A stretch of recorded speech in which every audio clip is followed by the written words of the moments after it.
दोस्तों, target with PS Parihar channel में आपका स्वागत है। सुबह के इस वीडियो में ऐसी सूचनाएं होती हैं जो विभिन्न समाचार पत्रों पर छाई हुई होती हैं और विद्यार्थियों के लिए आवश्यक होती हैं। तो आइए शुरू करते हैं और देख लेते हैं कि आज के समाचार पत्रों में विद्यार्थी जीवन से संबंधित कौन कौन सी सूचनाएं हैं।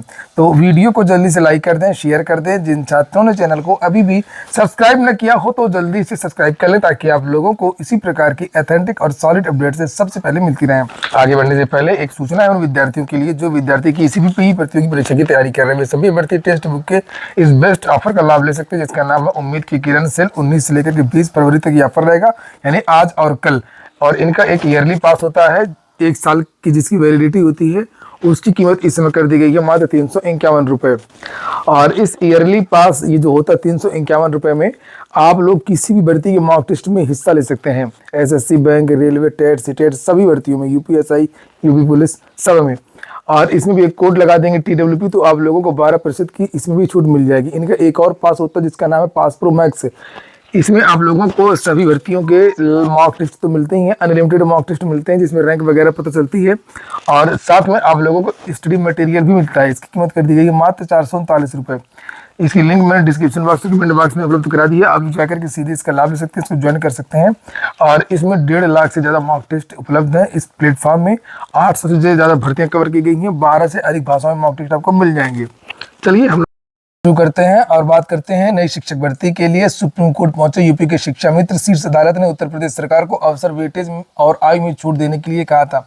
कट ऑफ को लेकर के मामला जब सुप्रीम कोर्ट गया था, शिक्षा मित्र भी सुप्रीम कोर्ट गए थे और उनको कहना था कि सरकार ने पहले कट ऑफ लगाया नहीं और अब अचानक से इतना ज़्यादा कट ऑफ लगा दिया गया है कि ये कोई पास नहीं कर पाएंगे और वेटेज का लाभ भी नहीं मिल पाएगा इनको।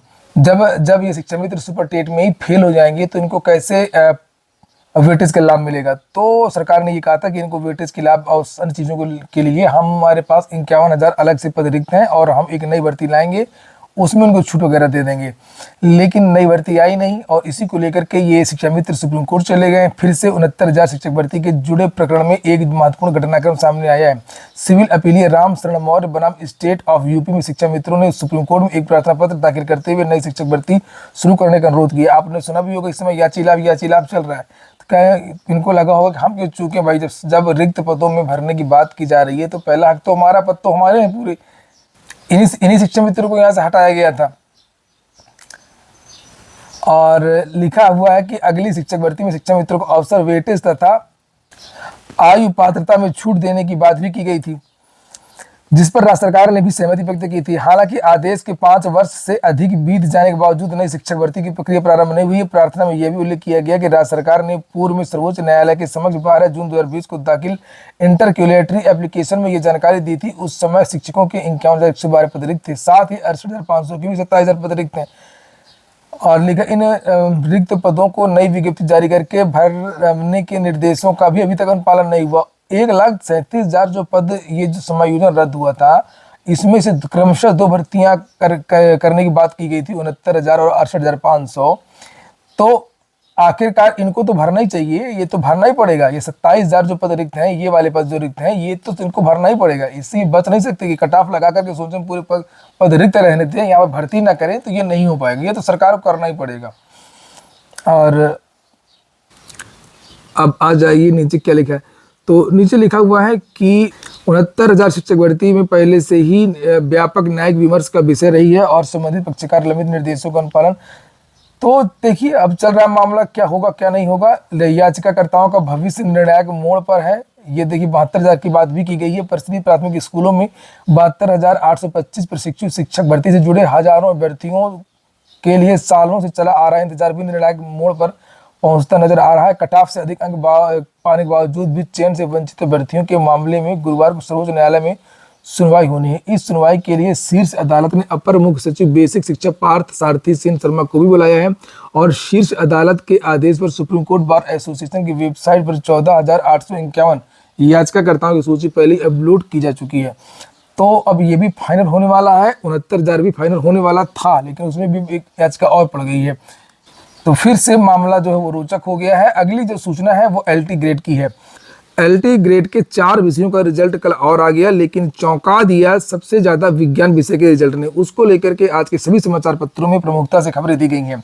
जिन 4 विषयों का कल रिजल्ट जारी हुआ था उसमें संस्कृत, वाणिज्य, गृह विज्ञान और विज्ञान का परिणाम जारी हुआ है। हिंदी और गणित का पहले जारी हो चुका है। ये देखिए लिखा हुआ है, विज्ञान शिक्षकों के 1353 पद प्री में 329 अभ्यर्थी सफल हुए।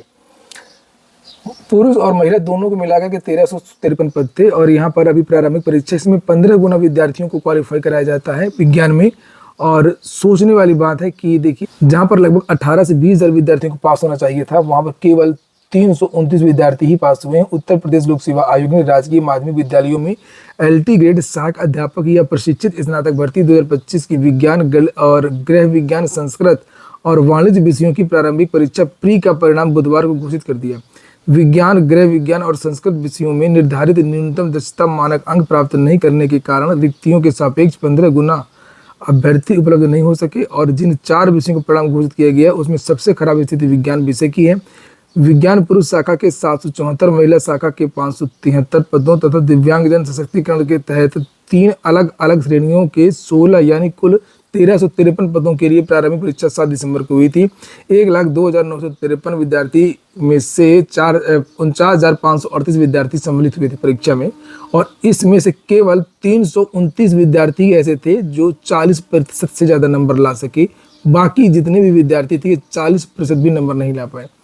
मुख्य याची में सभी 329 अभ्यर्थी सफल हो जाएं तो 1000 पद रिक्त रह जाएंगे, पर ये तो रिक्त ही रह जाएंगे और इनमें से बहुत सारे पद रिक्त हो जाएंगे क्योंकि अभी मेंस है। हालांकि अब इनको जितने विद्यार्थी मेंस, इनको केवल 40% नंबर लाना है। सीटें तो पर्याप्त हैं। अगर ये 40% नंबर ले आए तो सारे जितने भी छात्र हैं सबका सिलेक्शन तय है। सारे लोग जो है वो टीजीटी शिक्षक बन जाएंगे। इसी तरीके से आगे गृह विज्ञान वगैरह के बारे में भी जानकारी दी गई है, जिससे आप यहाँ पर देख सकते हैं।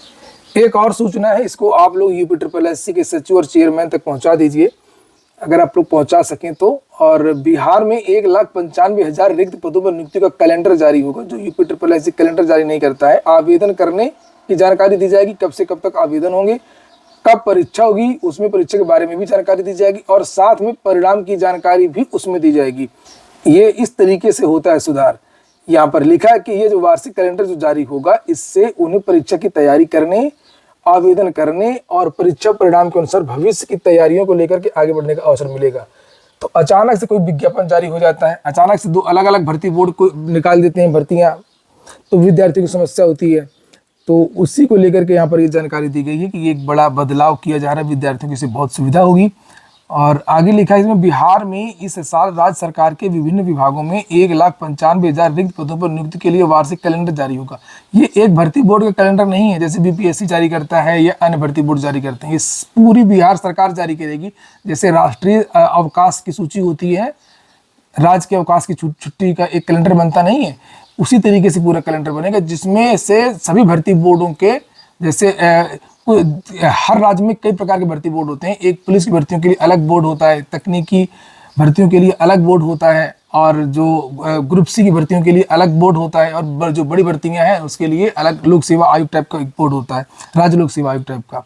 तो ये जितनी भर्ती बोर्ड होते हैं जहाँ से अलग अलग भर्तियां होती हैं, इन सब का एक संयुक्त कैलेंडर सरकार की तरफ से बनेगा, उसकी बात यहाँ पर की गई है। लेकिन सामान्य प्रशासन विभाग इसे जारी करेगा और विभाग राज्य के विभिन्न आयोगों और संस्थाओं को रिक्त पदों पर नियुक्त करने की अपनी अनुशंसा भेज चुका है।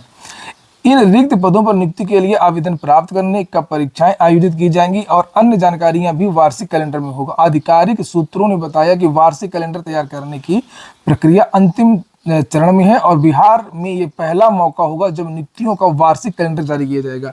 प्रतियोगी परीक्षा की तैयारी करने वाले युवाओं और अभ्यर्थियों को इस वार्षिक कैलेंडर से बहुत लाभ होगा और उन्हें परीक्षा की तैयारी करने, आवेदन और परीक्षा परिणाम के अनुसार भविष्य की तैयारियों को लेकर के आगे बढ़ने का अवसर मिलेगा। पूर्व में अभ्यर्थी सब्जेक्टिव व वस्तुनिष्ठ प्रश्नों के आधार पर तैयारी करते थे। अचानक परीक्षा की तिथि घोषित हो जाती थी और उनकी तैयारी का क्रम टूट जाता था। तैयारी सचिवालय सहायक का करते हैं, तभी बीच में दरोगा की बहाली आ जाती है या अन्य की परीक्षा सामने आ जाती है। कई बार एक साथ ही 2 परीक्षा होने से उनको परेशानी का सामना करना पड़ता था और इन सबसे अभ्यर्थियों को निजात मिल जाएगी। कितने सोचते हैं बिहार की सरकार और बिहार के अधिकारी। और एक यहाँ पर है कि जो एक भर्ती की परीक्षा ही करा लें तो बड़ा एहसान करते हैं, ऐसा पेपर में छपवाते हैं कि हमने जो है परीक्षा की तारीख घोषित कर दी है। तो और एक उत्तर प्रदेश अधीनस्थ सेवा चयन आयोग है जो परीक्षा कैलेंडर ही जारी नहीं करता है और शिक्षा सेवा चयन आयोग तो जारी कर करके रद्द करता रहता है। और जो उत्तर प्रदेश लोक सेवा आयोग है इसकी सीटें ही अनारक्षित रहती हैं, सारी की सारी जो सीटें वो आरक्षित रहती हैं, अनारक्षित नहीं आरक्षित रहती हैं। आप लोगों ने वीडियो को लाइक तो किया नहीं होगा, वीडियो को आप लोग लाइक कर दिया करिए। आप लोग देख ही रहे हैं कि जो पढ़ाई वाले चैनल है वो किस तरीके से गर्त में जा रहे हैं धीरे धीरे। कुछ और भी अच्छी खबरें हैं, जैसे पीसीएस के साक्षात्कार चल रहे हैं, इंटरव्यू में परखी जा रही प्रशासनिक समझ, इसको लेकर के मैं लगातार वीडियो भी डाल रहा हूँ, आप लोग वहाँ पर भी जाकर के देख सकते हैं। और लिखा है कि अभ्यर्थियों से पूछा गया है कि वो जो पेपर पढ़े हैं आज उसमें क्या क्या था, प्रमुख खबरें बताइए। अंतर्राष्ट्रीय सामाजिक मुद्दे वगैरह के बारे में पूछा जा रहा है, ट्रंप की जो ट्रेड डील है उसके बारे में पूछा जा रहा है, ग्रीनलैंड विवाद क्या इसके बारे में पूछा जा रहा है, ईरान के बारे में पूछा जा रहा है, बहुत सारी चीज़ें पूछी जा रही हैं। लेकिन इस बार जो ज़्यादातर विद्यार्थी यही बता रहे हैं, जो क्वेश्चन उनसे पूछे जा रहे हैं वो प्रशासनिक समझ के ज़्यादा हैं और समसामयिक के भी हैं। थोड़े बहुत जो क्वेश्चन है वो एकेडमिक से भी पूछे जा रहे हैं। अग्निवीर भर्ती के लिए देख सकते हैं कि विस्तृत विज्ञापन जारी हो गया है। ये आज ही का पेपर है, 14 फरवरी से ये शुरू हो गई। जिन विद्यार्थियों को अग्निवीर बनना है तो वे विद्यार्थी आवेदन कर सकते हैं। कुछ भर्तियां हैं, देख लीजिए जल्दी जल्दी। हरियाणा लोक सेवा आयोग से पीजीटी की वैकेंसी आ गई है और इसमें 1672 पद हैं। आवेदन की लास्ट डेट 9 मार्च से 18 से 42 के बीच के युवा आवेदन कर सकते हैं। बिहार लोक सेवा आयोग से 102 पदों पर भर्ती चल रही है, इनके इच्छुक की 26 फरवरी की लास्ट डेट है। और इंडियन ऑयल कारपोरेशन से भी 637 पदों पर भर्ती है, अप्रेंटिसशिप के लिए है, ये 2 मार्च इसकी लास्ट डेट है।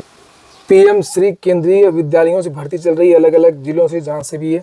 तो ये सुल्तानपुर से अमहट सुल्तानपुर से वैकेंसी आई है, इसमें भी पीजीटी टीजीटी और प्राथमिक शिक्षक भर्ती आदि के पद हैं, कंप्यूटर अनुदेशक का भी पद है। और यहाँ पर केवल साक्षात्कार होगा, ये 23 फरवरी की लास्ट डेट है। हालांकि इन्होंने ऐसा कुछ स्पष्ट लिखा नहीं, होता इंटरव्यू ही है इन भर्तियों में ज़्यादातर, साक्षात्कार लिखित परीक्षा 23 फरवरी को। तो इसके बारे में अधिक जानकारी के लिए आप लोगों को इस वेबसाइट पर जाना होगा, amhat.kvs.ac.in। ये देखिए कुछ इंटरेस्टिंग खबरें। जुड़वा भाइयों ने जेईई मेंस में भी समान अंक हासिल किए हैं। यहाँ पर देखिए लिखा है कि उड़ीसा के भुवनेश्वर निवासी 2 जुड़वा भाइयों ने 99.99 परसेंटाइल फीसदी अंक हासिल किए। खास बात यह कि 17 वर्षीय मशरूफ खान और महरूर अहमद खान नामक इन दोनों भाइयों ने एक ही पारी में परीक्षा दी और दोनों का स्कोर भी समान रहा। दोनों को 300 में से 285 नंबर मिले हैं। दोनों भाई पिछले 3 वर्षों से अपनी मां के साथ राजस्थान के कोटा में रहकर के जेईई की कोचिंग ले रहे थे। और दोनों भाइयों की एक रूपता सिर्फ परीक्षा में मिले बराबर अंकों तक ही सीमित नहीं, बल्कि कई बातें दोनों में एक जैसी ही हैं। एक साथ पढ़ाई करने के साथ ही दोनों भाइयों की कई आदतें भी समान हैं। दोनों भाई अक्सर एक ही किताब से साथ बैठकर पढ़ाई करते हैं। दोनों के चश्मे और जूते के नंबर भी समान हैं। दोनों की दिनचर्या भी करीब करीब समान ही रहती है। दोनों भाइयों को इस मुकाम तक पहुंचाने के लिए उनकी मां डॉक्टर जीनत बेगम ने भुवनेश्वर में सरकारी चिकित्सक की नौकरी छोड़ी और दोनों बेटों को कोचिंग में नामांकन करवाने के बाद उनके साथ ही कोटा में रहने लगी थी। और वह एक गायनेकोलॉजिस्ट हैं। मां ने कहा कि दोनों बच्चे बचपन से ही पढ़ाई में होशियार हैं और बच्चों की इच्छा इंजीनियर बनने की थी, इसलिए परिवार ने उनकी पसंद को प्राथमिकता दी। अगली सूचना है प्रवक्ता भर्ती और पीजीटी भर्ती में बीएड को हटाने को लेकर के। कल मैंने रात को इसको लेकर के वीडियो भी बनाया था, क्योंकि विधानसभा में ये मुद्दा पहुंच गया है। विद्यार्थियों का ये कहना है कि प्रवक्ता भर्ती के लिए जो जीआईसी प्रवक्ता की वैकेंसी उत्तर प्रदेश लोक सेवा आयोग से आई थी, उसमें पुनः उसमें पोर्टल खोला जाए और इन विद्यार्थियों को मौका दिया जाए।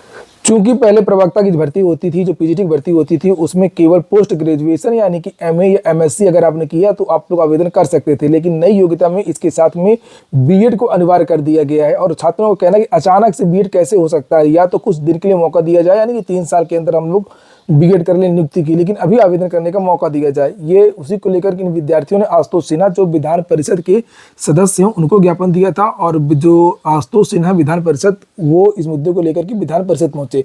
यहाँ पर इन्होंने ये लिखा भी है कि मैं सदन का ध्यान इस संबंध में महत्वपूर्ण विषय की ओर आकर्षित करना चाहता हूं। उत्तर प्रदेश में राजकीय इंटर कॉलेजों जीआईसी में प्रवक्ता भर्ती, उत्तर प्रदेश लोक सेवा आयोग एवं एरिड इंटर कॉलेजों में प्रवक्ता की भर्ती उत्तर प्रदेश माध्यमिक शिक्षा सेवा चयन बोर्ड द्वारा की जाती रही है। वर्तमान में प्रवक्ता पद के लिए प्रस्नातक कोई अनिवार्य शैक्षिक योग्यता माना जाता था, किंतु 30 जनवरी 2025 को प्रकाशित संशोधित नियमावली के अनुसार राजकीय इंटर कॉलेज में प्रवक्ता के लिए बीएड को अनिवार्य कर दिया गया है।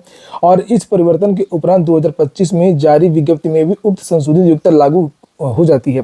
प्रदेश के लाखों विद्यार्थियों को यह कहना है कि इस नियम परिवर्तन की पूर्ण सूचना पूर्व में नहीं दी गई, जबकि लगभग 5 वर्ष के उपरांत यह भर्ती आयोजित हो रही है। अनेक अभ्यर्थी केवल प्रस्नातक योग्यता के आधार पर तैयारी करते रहे, किंतु नवीन व्यवस्था के कारण उनका भविष्य संकट में पड़ गया है। अचानक से बीएड लागू हो गया है, तो अब ये पूरे जो नए विद्यार्थी हैं भर्ती से बाहर हो जाएंगे। और यही बात यहाँ पर की गई है कि छात्रों का ये कहना है कि जेआईसी प्रवक्ता भर्ती 2025 में पूर्व की भांति केवल परास्नातक बिना बीएड केवल परास्नातक की अनिवार्य योग्यता अथवा DSSB की भांति सशर्त अनुमति प्रदान किया जाए, जिसमें चयन के उपरांत 3 वर्ष की अवधि के भीतर बीएड उत्तीर्ण करना अनिवार्य किया जाता था। राजकीय इंटर कॉलेज प्रवक्ता भर्ती 2025 एवं आगामी यूपी पीजीटी 2026 को एक बार की छूट वन टाइम रिलैक्सेशन दिया जाए। अतः छात्र हित के लिए सुनिए, तो आइडिया सही है, मैंने कल कहा भी था विद्यार्थियों की ये मांग तो जायज़ है। तो ये ज्ञापन दिया था लालता, शशिकांत और अनुपम ने। पूरा वीडियो सुनने के लिए बहुत बहुत धन्यवाद।